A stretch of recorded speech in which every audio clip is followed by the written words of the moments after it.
we're glad to be with you guys. And so we're talking about blending families, and we're going to talk about, as Pastor Steve mentioned, we both come from a background where we were in ministry full-time in different parts of the world, doing all kinds of different things. And both of us, our spouses, made decisions that were just bizarre at the moment. I mean, I've never gone through a divorce. Nobody in my family had ever gone through a divorce in my lifetime. So I knew God hated it, but when you go through one, you know why. Because it's a violent tearing apart of something that shouldn't be. And you experience that, and everybody experiences it, and it's just a lot of pain and fallout. And so I knew I needed a lot of support. So when I came back to, I was in Hawaii at the time, came back to the States, was able to connect with Jamie, who was also living in a similar situation, married to a minister that made some interesting choices too, and we ended up kind of just having these parallel stories, and God had put us together. Now, you've never heard us say that. We've never talked about this at all, and there's a reason though. There's a reason, because we are firm believers, and I said it last time, that the grass is greener where you water it. And I would not, and I know you would not recommend just, things getting difficult, just going, hey, it'd be brighter someplace else. But what God has done is amazing between us. And I'm seriously blessed to have remained faithful during that time and seen what God has done, the stability in the family we have now. And we just celebrated our 13th year. So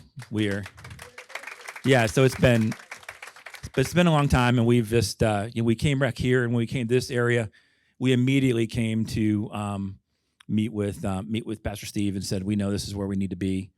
And so when we came to Virginia Beach, we met, and I told Pastor Steve my story. I don't know if you remember this, and went through the story a little bit and kind of got into just the details. And he was like, if you ever reach back out to that woman, I will punch you in the face. So.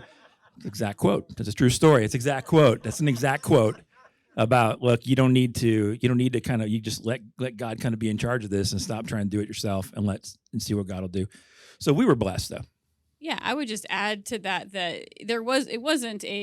and I didn't know we were going to do this story, but we are. So, okay, no, but that it wasn't like a jumping of ships in the marriages. It can sound like that when the chapters come close together, and that's not at all. We didn't know each other at all during the times of when we had different spouses. Yeah. So we were not in each other's lives in any regard. So I just want to make that really clear. This wasn't a jumping of ships or a choice in a marriage choice. Does that make sense? Yeah, definitely. And I think the fallout there too, of many of you've experienced, I don't know all of your stories, but it was a very weird season for me, because I just finished my second book, and I'd done some book touring, and then I was a teaching pastor at a church of 18,000 people. And, pretty much living the dream, like really just, they just going to the beach when I wanted, and you're in Hawaii, and literally went from there to like living in my parents' back bedroom. And so like, that's a devastation of identity, realize how much it impacts different things. Those of you who've been through it, I'm preaching to the choir. The pain is just tremendous, and it just ripple effect.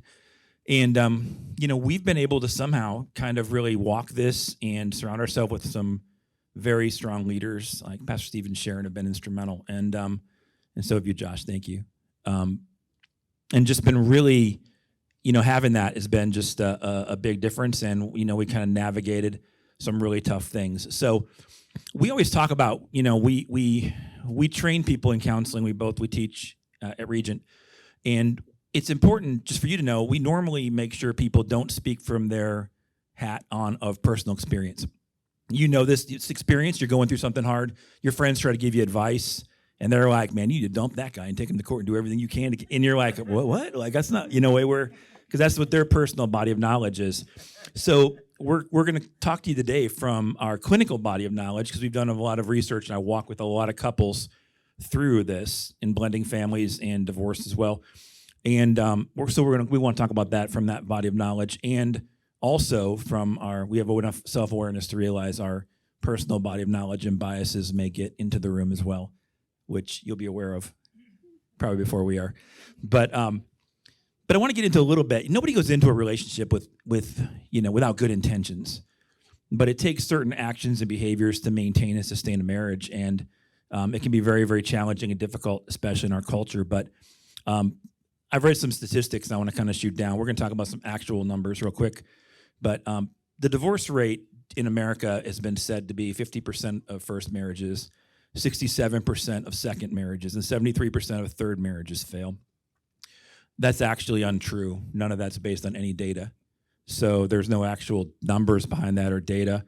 So I don't know where that's been going around. It's in Psychology Today and a bunch of other neat places, but just there simply isn't true. So we're going to talk about the actual numbers, what kind of goes on a little bit, and not from a perspective you need to know about that as much. We're going to pepper this with a lot of pro tips and different things you can do to kind of counteract a lot of things going on. So we'll get moving with it. But, there's a lot of names for step families, though. I don't prefer blended families. It's just not I don't like that. I prefer stir-fry families, but it never took off. Because, stir-fry, each flavor retains itself. I would prefer, but I talk about it at conferences and whatnot, and they boo me out of the room. So I don't know. It's not going to be where I make my mark, I don't think. But it's really that kind of a thing where it's a very unique thing. And I think that the hard thing is taking advice from other people. It's really tough because they're all talking from their own place of hurt, their own place of experience, and it can be really challenging to really get that objective look at things, which I'm going to show you how to do today a little bit. But I can tell you this, that traditional families are no longer in the norm. 65% of families in America are non-traditional. It could be blended, it could be single-parent homes or any of those things, but 65% are not in the traditional model, which should be ideal. And so, again, a lot of different things. In fact, 1/3 of all marriages, wedding ceremonies are blended families. So again, you're looking at a significant amount of marriages. Now, it's interesting because when you talk about preparation for those things, 50% of couples in their first marriage get any kind of premarital preparation, right? They just don't. 50% come for some kind of preparation and training. And in a first marriage, you get to go home and you spend X number of months or years just growing together, learning each other. In a second marriage, it goes to about 75% do not pursue any kind of preparation. And so it's a little under that. It's about 24% do. 50% will read a book on it, roughly. But again, there's even less training, yet they have 3 times the level of stress.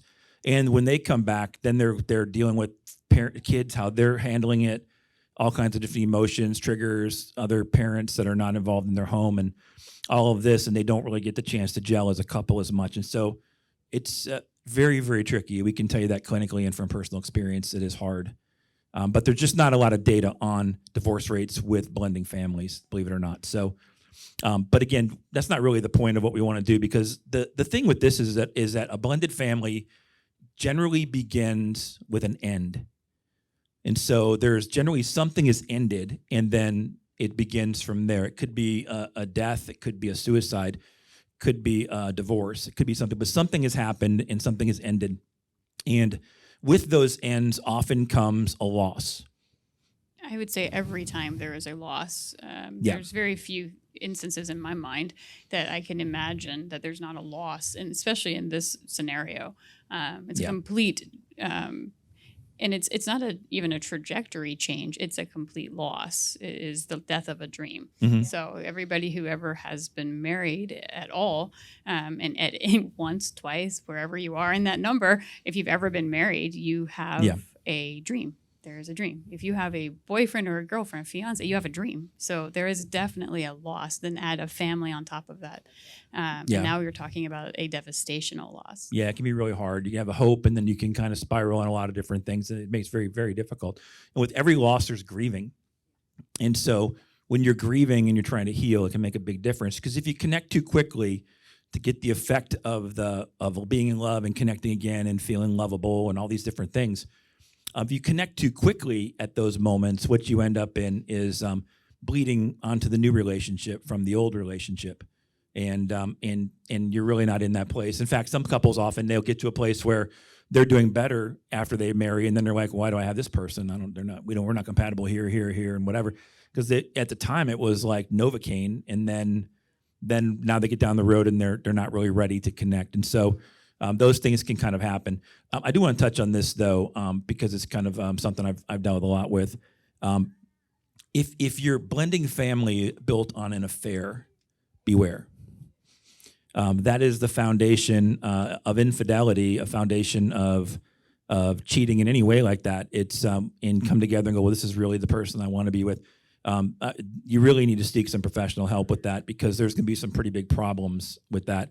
Two of the stages of love are about developing trust, and when you initiate a relationship with violating trust, eventually you turn around and say, well, when am I not going to look good enough for them to stay here? Or when are they going to decide to do, at what point do they go do that again? And so there's this level of distrust. It can be worked through. But everything I mentioned today, I've worked with people through. So I've had no blended families get divorced I've worked with. But again, there's, knock on wood. But again, there's some things you can do that can be really helpful. But again, those are things to pay attention to. Absolutely, and I'd say it's also something it's a lot of work, and then if your relationship is built on a justification, the foundation is built on a justification, Mm-hmm. a justification of value, of principles, of biblical principles. There is that right there. You're going to have to strip the relationship down to the foundation to rebuild that. If you don't think that's painful, it is. It's most definitely. I've seen it too many times to say that it's Mm-hmm. not painful. To watch that happen is not as painful as a divorce, but very, very painful for people to walk through, and Mm-hmm. a lot of work, a lot of time, a lot of commitment. So I just add to that. And it's a tough thing. And if you've been through it, you already know what I'm talking about. But it is something that is very hard to deal with when you're the one who wants the marriage to remain, and that makes it pretty difficult when you realize you can't make somebody stay married to you. So it could be really difficult there. But it's really all about, in divorce is really a process. It's not really a moment or a paper. It's a growing apart. It's little wedges of resentment that go in there, and then losing affection, not pursuing affection, all the things we talked about last time I was here. You start thinking, well, why am I with this person? I shouldn't be, and you start, in your mind, seeing all those differences and no longer focusing on what has brought you together, and it can start to really make a wedge. And which is good news, because you can interrupt that process. And so there's a lot you can do, but it's kind of a process that leads up to it. And I would also say separation. Some people talk about separation as well. So let's get some time apart. And separation is helpful in physical abuse and things like that. But other than that, it is not. You remove the stressor from the relationship, and you think, wow, it feels good to breathe like this. And then it's like, okay, well, let's get back together. And you're like, now I got to climb Mount St. Difficulty in order to get back together, and I'm enjoying where I'm at. And other relationships that are easy look really good until they're not. And so, but just beware. A lot of people think, well, this will help a lot. It makes a difference. Let's talk about kids a little bit though. Children, talk about blending and divorces in general. The children who have the hardest time with divorce are ones who didn't see it coming. So when people have a good relationship, they're functioning well, and all of a sudden one partner is like, I don't want to do this anymore. The kids are devastated by that, because they don't have any kind of reference of why this happens. Keep in mind, everything we do, we teach kids what we know, but we train them by how we live. They're watching us. Now, you may think that's bad news. It's great news if they don't listen to you. So if they don't listen to you, do the right things in front of them. Just live in front of them and trust God to do the rest. But when you're doing that and you're just training them, they see, they learn. My kids know how to treat a woman by how I've treated Jamie. And even in the blended family, they had the opportunity to see that.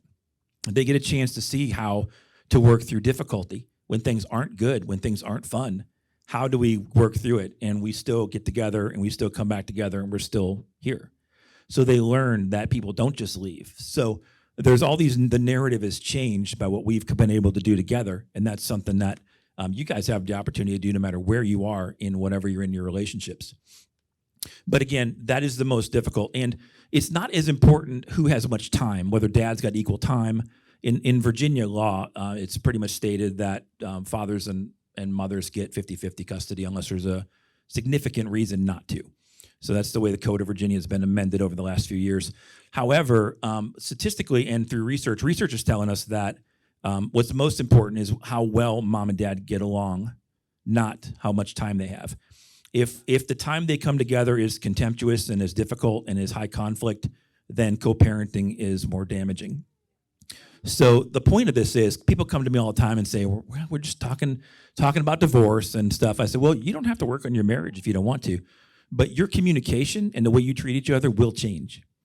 That's not an option, because you're either going to have to do the business of co-parenting together and you're going to need to not damage your children, or you can stay married and not damage your children and work on that. But either way, if you come in here thinking, well, I'm just going to cut and run, that's not an option.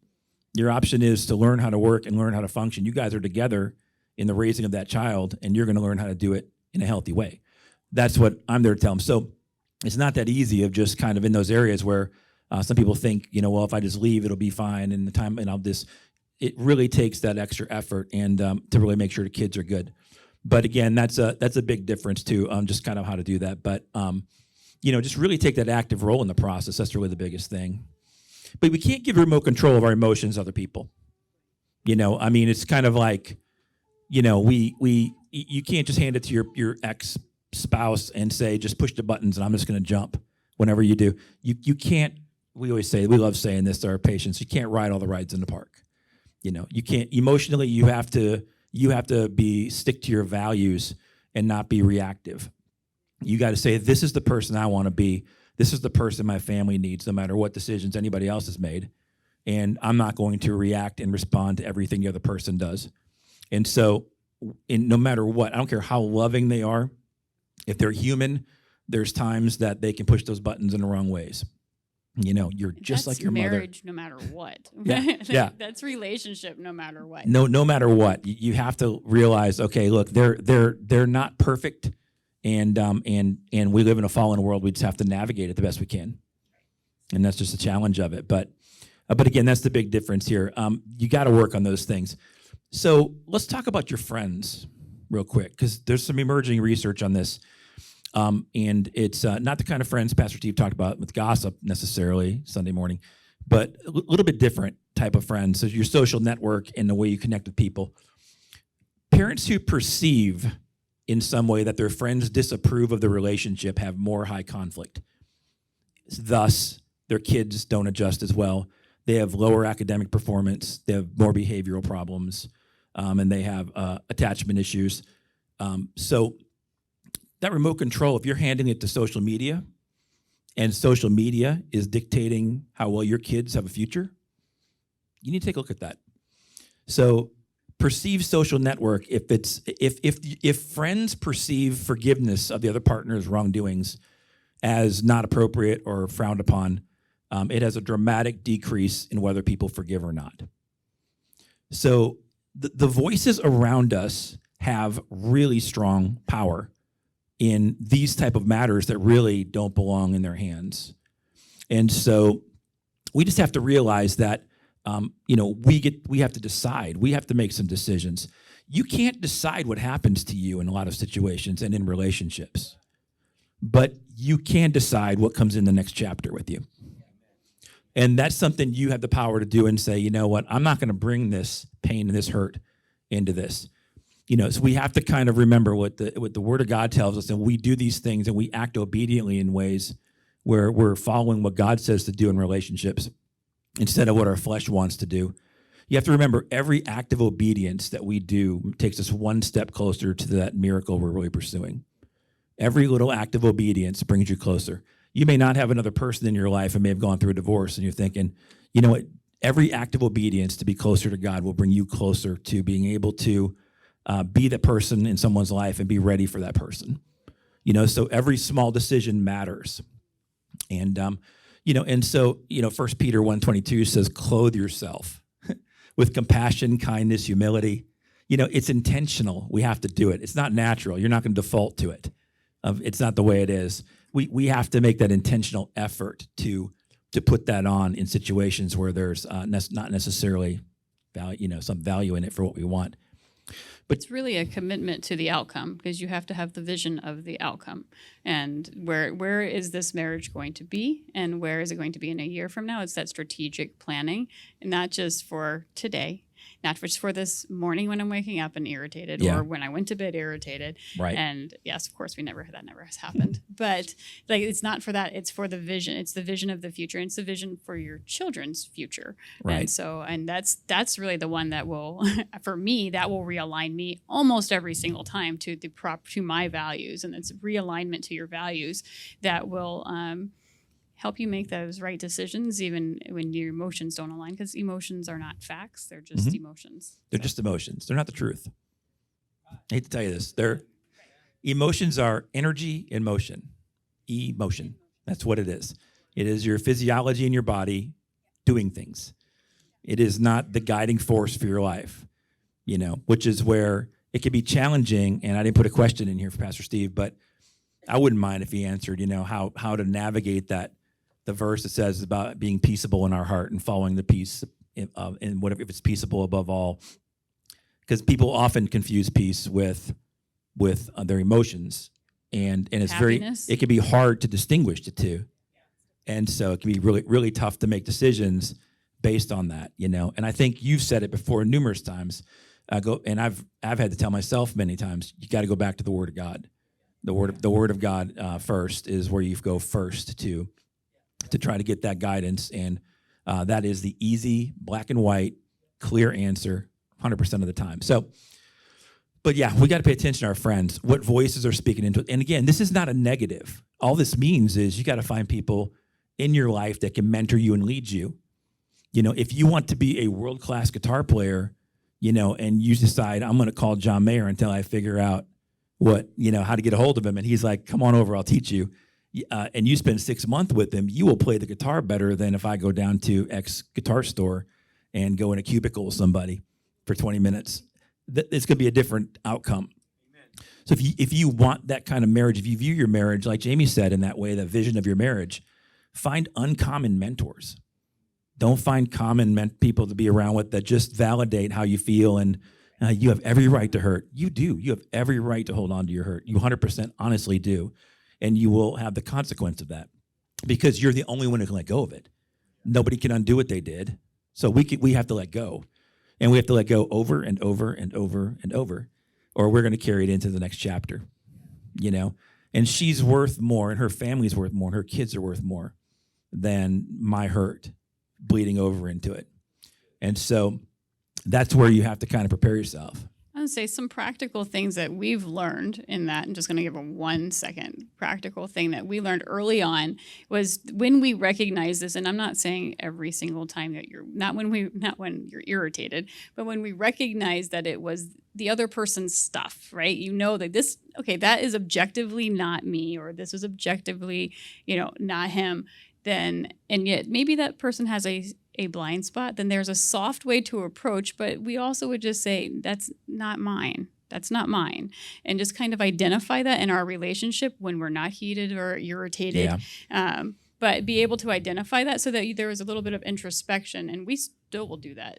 But we've got a little bit faster with it, so it's like, not mine. So we can kind of do that, but we have the foundation to be able to go, not mine.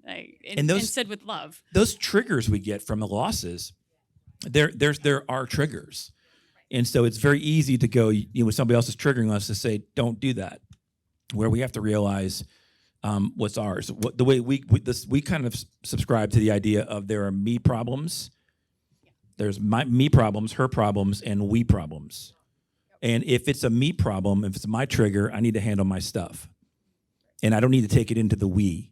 I don't need to put extra tension and weight on a difficult situation in a blending situation in order to, try to work it out. I mean, there's certain times she can help me with certain things, but overall, I have to manage me. And she has to handle her in certain situations. Well, I have to handle me so it doesn't become we as well, because that just is a whole different chaotic mess. Yeah, it can turn into something far, far different. So that's one of the things I wanted to say as a pro tip. Don't internalize too much. People are going through things, they react, they say things, they're hurting. It's so easy to internalize and make it a narrative about yourself. There's probably a 15% chance it's actually about you. And there's an 85% chance it's about wherever they are in the moment and what they have going on. And so don't make that narrative about yourself and and really stay in there. Try to be not reactive to things and try to understand where they're coming from, what's going on today, what have they been going through. These things make a huge difference. And also keep in mind, children will lash out where they're safest. So when you have kids in a setting like this, and they go to visit another parent, and they make it every other weekend with dad, they come back and they're just horrible when they come back. And you're like, every time they come back from his house, well, they're reminded of the time they're missing him. They reminded of the separation. They're reminded of the pain, but they don't lash out in the relationship that they're frustrated with because they only have a couple hours with them. They're going to come back where it's safest and lash out. So they know they can vent and let go of that frustration in an environment that is safer. So don't internalize that of how bad that is. That they're actually trying to process what they're feeling that's very complicated in the safest place. And as children, you have to remember there's many developmental stages, and we can go through them, but we're not going to today. You're welcome. But what we do have to remember is your brain. I love this. I say it all the time. Your brain's not fully formed until you're about 26 years old. Some of y'all's brains aren't even fully formed yet. So that's kind of cool because you're having children. But but with that is your child that is trying to navigate this relationship that is not ideal. It is not what is meant to be. Doesn't have the same adult capacity that you do to navigate it, and you actually understand the why better. Even if you don't know the why, you understand it better than they do. Yeah. So they don't have the ability to even create those pathways because that's not the way it's supposed to be, and they innately know that. So they're coming back and lashing out in the safe environment because they don't have to impress you. They need you to comfort them. Yeah, that's exactly right. So just lean into those moments and be with them because it makes a big difference. But again, there's a lot of different things like that kind of play into this. And so we're talking about some blended family issues, just some hot topics, things that kind of come up often. We'll just fire through them real quick. One of them is structure of the family, which we kind of get into a little bit. Is if with Jamie's family, she has a son and a daughter. Her son was the oldest child in the group of siblings. So when you get into birth order, he was number one. And then my sons are both older. So he came in and he was that much older. So they look like a sibling group. Yeah. So he comes in and suddenly he's number three. And he has to try to instantly adapt to not having the same order and where things are. So there's a ton of little adjustments like that that kind of come in that can be really, really difficult in general. So just be aware when you're changing the whole dyad of everything, which is the marriage, you're changing everything that comes with it has to adjust as well. Like these little microsystems of weather that are just you don't expect them to crop up, but all of a sudden they're there and there's a storm and you're like, what, whoa. And we got through this, okay? And we weren't. So let me say, all right. And we got our education too. After that. So if you're sitting here thinking, well, they did, they're whatever they've, yeah. Well, we looked for ways and said, this is our gifts. What can we do consistently to help people, and and intersect with our gifts with a hurting world, and this is a great opportunity for us. So that's what we're all about. We don't care about anything else other than that. The other thing is rules. All the rules change. Those of you may know this already, but like if her kids can't watch a PG-13 movie, and my kids could watch R-rated movies, and they come in the house and it's movie time, mine are like, hey, let's turn this on, and she's like, oh, they can't watch that. And I'm like, no, you can't watch that movie. Like, Dad, we own that movie. You bought that movie.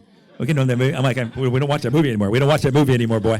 Like, go to your room. Wait, your room has a TV. Go to my room. Go anywhere but here.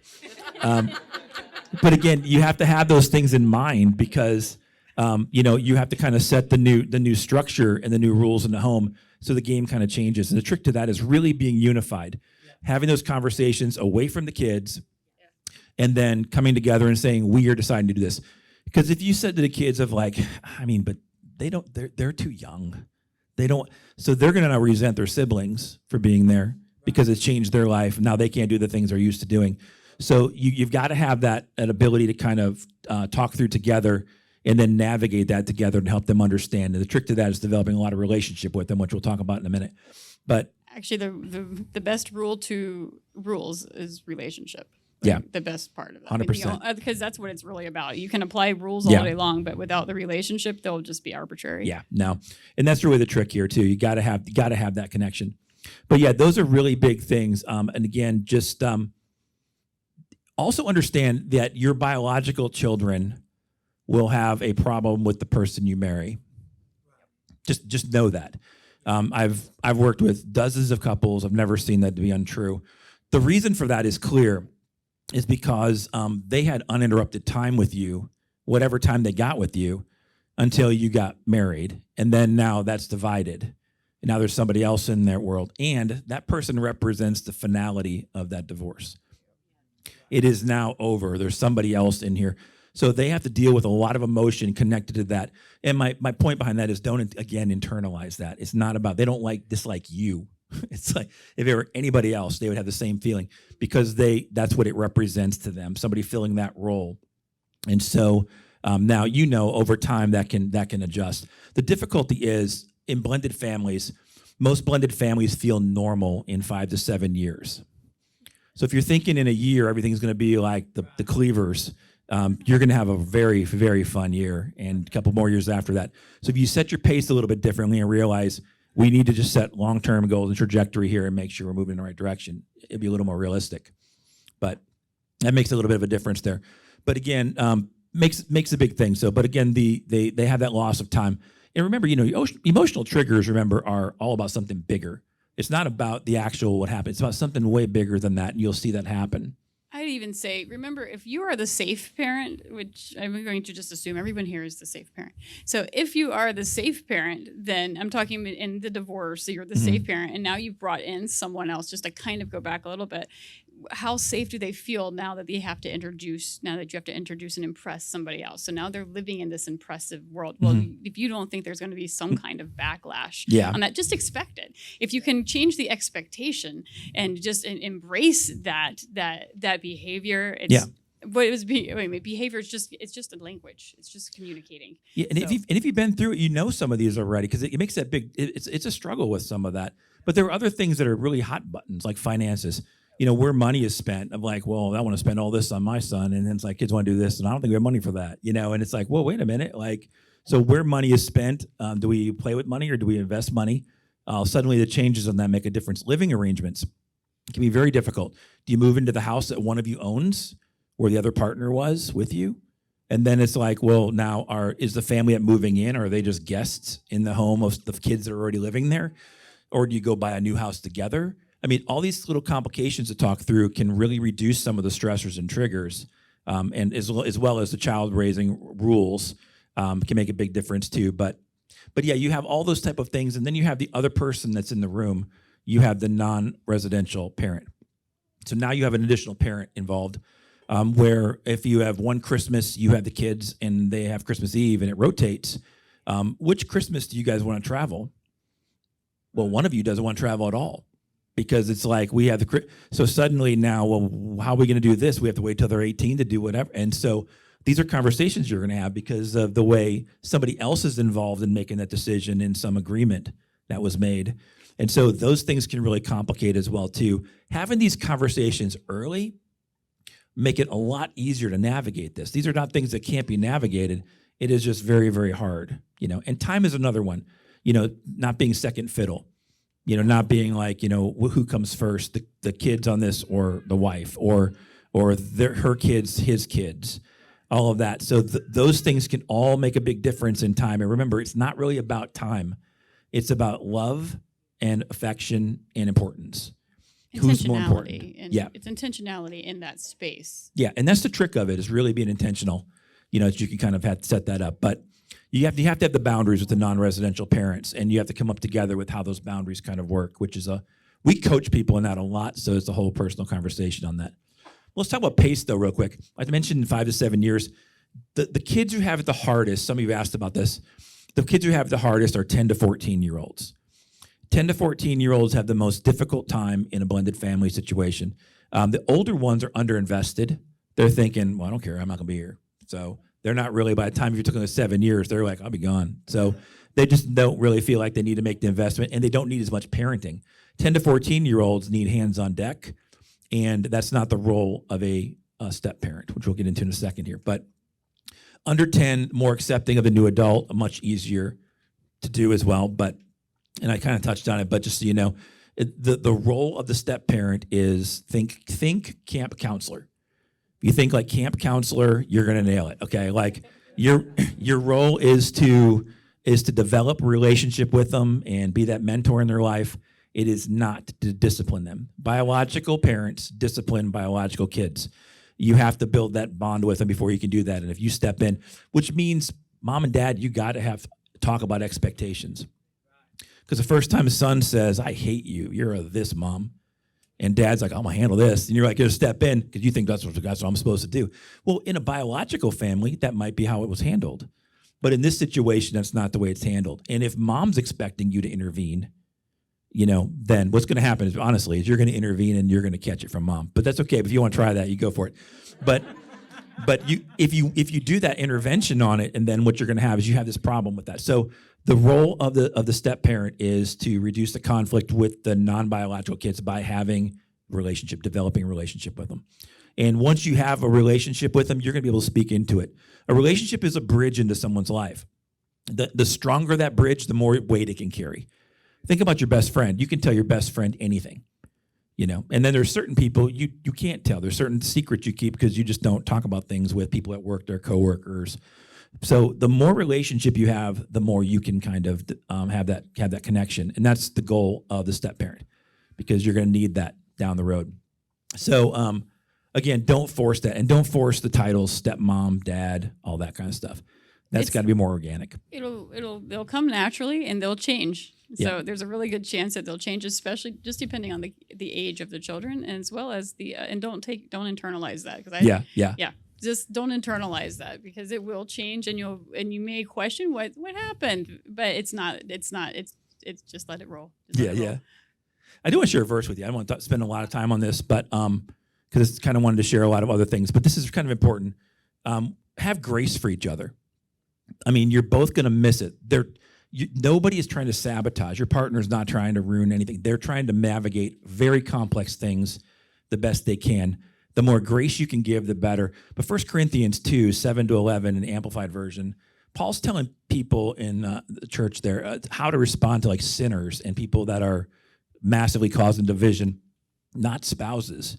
We're talking about like way distant. But this is what he says to the stranger who's really mean that you just hate. This is what he says to him. Again, not to the loved ones. So we should be doing probably a lot more than this. But he said, if someone causes you sorrow, and then it goes on to verse 7, instead of further rebuking them, which I don't know how many of y'all like to further rebuke, But okay, well, we'll move on. Let's move on. You should rather graciously forgive and comfort and encourage him. I urge you to reinstate him in your affections and reaffirm your love for him. For this purpose was my writing, to see if you would stand the test, whether you are obedient and committed to follow my instructions and all these things. If you forgive anyone of anything, I forgive you too, and that I've forgiven you. And I've forgiven anything for your sake in the presence of this land of Christ, to keep Satan from taking advantage of us, for we are not ignorant of his schemes. And what's interesting here is your spouse hurts you if you apply this right. It's forgive, comfort, encourage. And it's not so anything, it's for them, for their good. For their own good, take that position, and we are urged to reinstate that affection. And again, intentionally declare that affection. But it's interesting, the word, when it gets into to reaffirm your love, it's not a transactional love. It's not, if you do for me, then I love you. And if you're going to treat mine that way, then I'm going to treat you this way. It's not this way of control. It's really more of this non-transactional, no matter how you are, I love you how you are, leaning in. To ratify your love is a legal term in the Greek. To enforce, to validate, or to really ratify a contract. You are enacting a contract in that moment of love. And we're not talking about a marriage. We're talking about strangers. Okay? You're enacting a contract and saying, not because you feel it. If you felt that you don't need a contract. If you want to give somebody money for a car, you're like, this car's worth every penny. Let me just write you a check. You don't need a contract. You can just give money. But in this case, we're ratifying it. Why? The reason why is to keep the devil from taking advantage of us or exploiting our weaknesses. There are a lot of weaknesses that can be exploited in a blended family. And we, the innocent person, letting go of these hurts, not dying on that hill, letting go of these offenses is the way that we stop the enemy from exploiting the weaknesses of the situation we're in each of our humanity in our families. So this is a powerful tool to take your family in the right direction, but it goes against what you're thinking you'd want to do. It'll go against every emotion. Yeah. So again, let's get into some of these questions, though. I really want to get into the questions a little bit.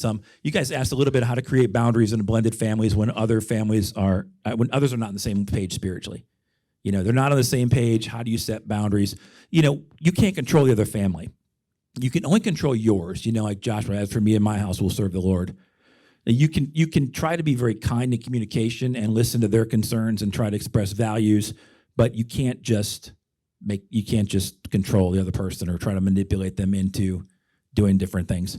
In as far as like making kids go to church or honoring your spiritual values if the other family or the other home won't. So that can be a tricky thing, but. Well, you have to think about the outcome. So again, back to vision. You have to think about the outcome. What is the outcome going to be here if we're creating all of this tension between biologic mom and dad? What is that going to be? And when it's about church or about whatever your practices are. So me and my house. Mm-hmm. And that's where it comes in and then you're also creating all of this extra stress and tension in your life. And I can talk about the biology of that, how unhealthy that is for you. Like that's, and biblically, definitely. Biblically, it'll lead you right to, that's not ours. You can't control another human. They have to make their independent decision. And the more tension you build in between that parent over Christianity or over your faith issues is creating tension and faith issues. So, and I would say too, again, your partner's trying to navigate the best they can. So if they're messing up or something, keep in mind, you can be right or you can be together. Make sure you're leaning in together and walking with them in that. But even just kind of quickly, just going over, parenting styles being different between mom and dad. Keep in mind that you both probably have the same goal. It's just the way to deliver that goal can be very different. Talking about those things is good when you're not elevated in the moment. Talking about it when it's easy, have those conversations. Know your triggers, know your history. Compromise when you can, and really watch your expectations and say, okay, let's win the long game here and not the short game. I would say educate yourself as to what is happening in the lives of the children and what is if you're not really sure what the goal is, then it's a worthless conversation. It's a worthless argument. It's a worthless boundary, really, if you're not sure of the why. So if you can't educate that to your children and you're not educated of it, then and I would say win the war here. Don't be reactive, respond. And what I mean by that, and we'll close with this, is that understand that for us, we have State of the Union meetings, and we'll sit down and we will just pick a time that's a Pepper's time and say, hey, we need to talk about how we're going to handle this in the future. In the moment when people are elevated, your heart rate's above 100, you're elevated, the part of your brain that makes good decisions is dead.